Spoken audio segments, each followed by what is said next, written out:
অনেক রক্ত দেওয়ার মধ্য দিয়ে আমরা একটি স্বাধীন দেশে স্বাধীনভাবে কথা বলার সুযোগ পেয়েছি। এই স্বাধীনতা আমরা আর কারোর হাতে তুলে দিতে চাই না।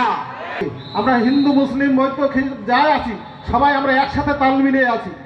সাতক্ষীরা জেলার দেবহাটা উপজেলার কুলিয়া ইউনিয়নে বাংলাদেশ জামায়াতে ইসলামীর শাখা উদ্বোধন ও কর্মী সমাবেশ করেছে সংগঠনটি। নির্যাতিত মানুষের অধিকার, বঞ্চিত মানুষের অধিকার ফিরিয়ে দেবে ইনশাআল্লাহ।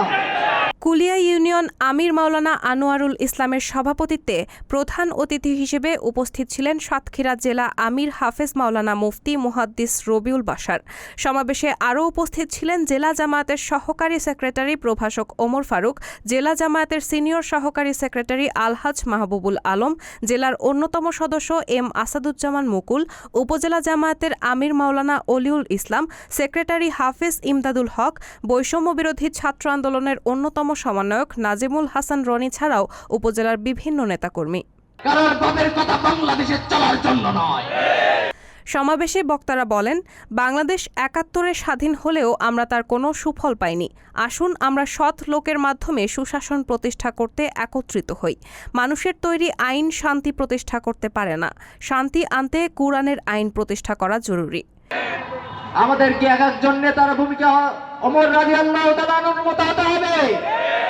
আমাদেরকে এক একজন ওমরের মতো হয়ে আমাদের বীরত্বের পরিচয় দিতে হবে।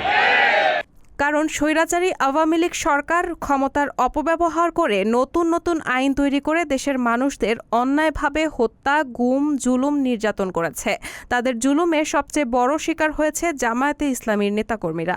আওয়ামী লীগ শাসন আমলে দেশের মানুষের অধিকার কেড়ে নিয়েছিল। তেমনি করে আমাদের এই কুলিয়ার মাটিতে ৪ জন ভাইকে নির্মমভাবে শহীদ করা হয়েছিল। বিশেষ করে শহীদ আবুল কালাম, শহীদ আক্তারুল ইসলাম, শহীদ আলী মুস্তাফা। আইনের মাধ্যমে এর বিচার আমরা করব। রায়হানা মুন, সবার কথা।